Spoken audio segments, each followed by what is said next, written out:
Hello and welcome to another episode of the UCLA Bruins Insider Podcast. As always, I'm your host, Connor Moreno, lead writer for UCLA Bruins on SI. And today we're going to go ahead and recap what was a pretty big weekend and continues to be a big talking point weekend. Big Ten Media Days just went ahead and wrapped up, and the Bruins were all over it. Deshaun Foster, he was a big topic of discussion, at least in UCLA circles and Big Ten circles.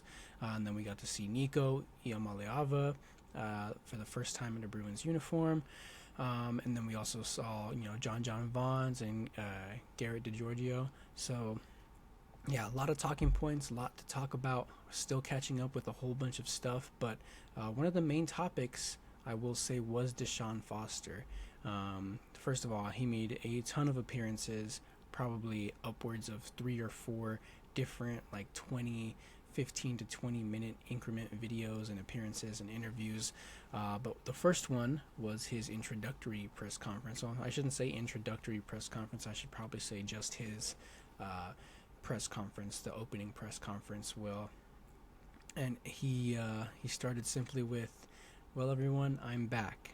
Obviously, everyone knows kind of that awkward 2024 media day appearance from him last season where he kind of stumbled on his words, or I shouldn't even say words, where he really didn't say anything.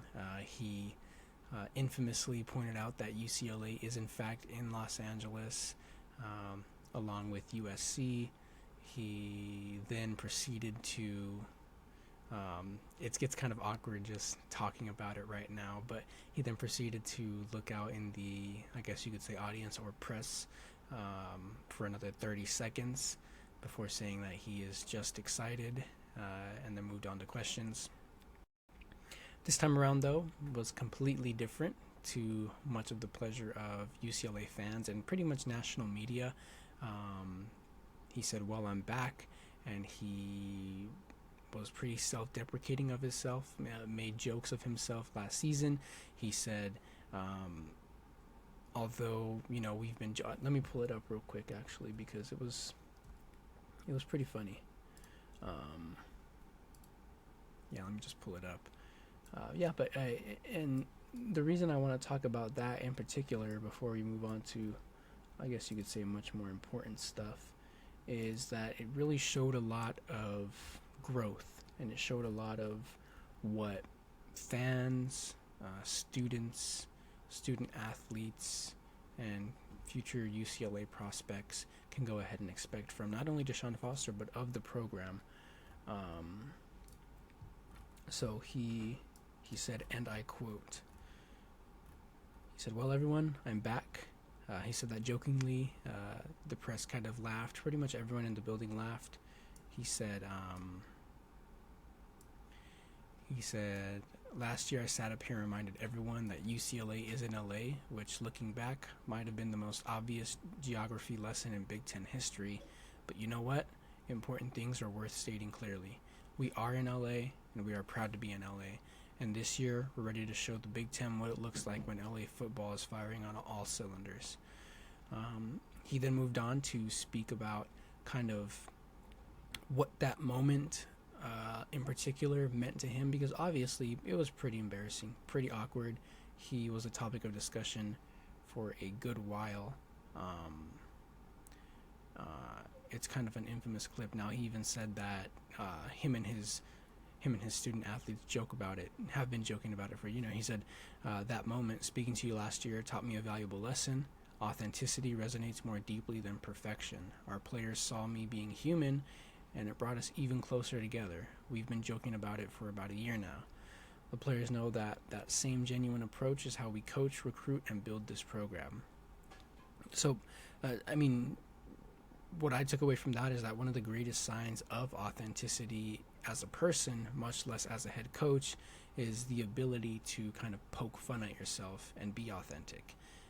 Even when I watched that video back before Deshaun Foster's presser this year, I watched back the one last year, and I was cringing pretty painfully. But I think what resonated most with me was,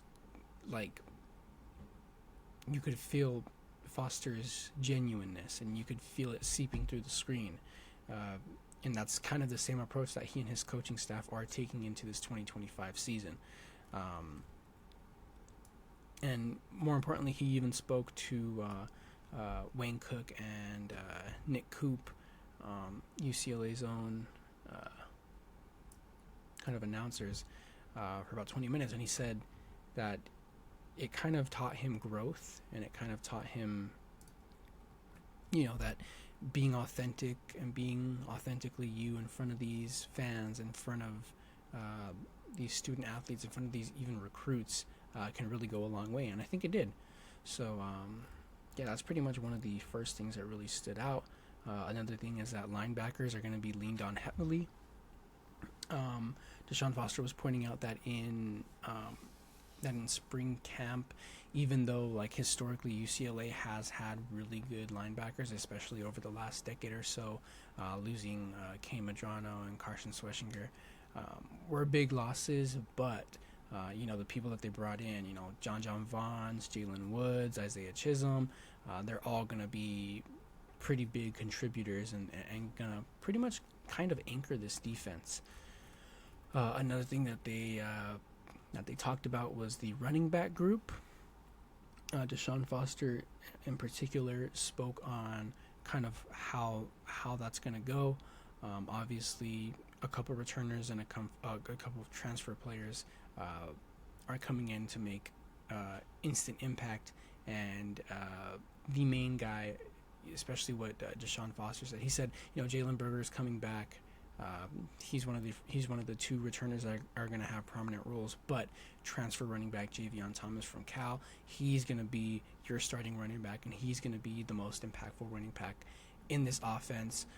He did say that Jalen Berger, though, is going to be a prominent backup right behind Javion Thomas, and that he's expecting that duo to be really good this coming season, and that they're going to sprinkle in a little bit of Anthony Woods, who's coming from Utah.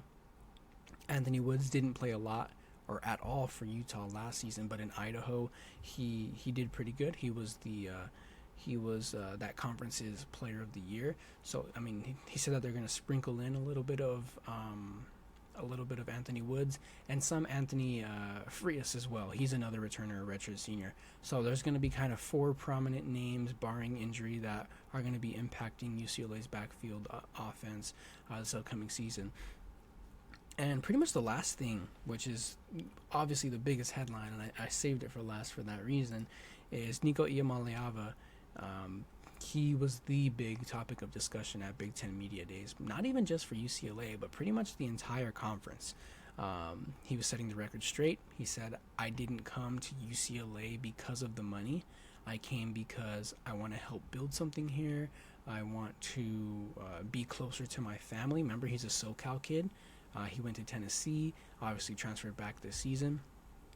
Now, we can talk about why he came to UCLA, why he didn't, but I think what we need to point out is that money, especially in this era of college football, is going to be a factor in a lot of the moves that they make. But, and as Deshaun Foster pointed out yesterday, if it truly was about money, he probably wouldn't have even gone to UCLA, because a lot of schools could have offered him a ton more money, more than UCLA was probably able to offer him. So it really came down to, one, wanting to be part of this new culture that Deshaun Foster is building. Two, being back at home, closer to his family, playing where he grew up. And three, it kind of ties into the culture, but building UCLA back up to a program that people are not only going to want to come play at, but the top talent is going to want to come to UCLA. And Iamaleava already had a ton of impact attracting transfers and attracting recruits just to play with him. Mikey Matthews, Javion Thomas, a bunch of players like that already came. And so Nico is already changing kind of this culture along with Deshaun Foster.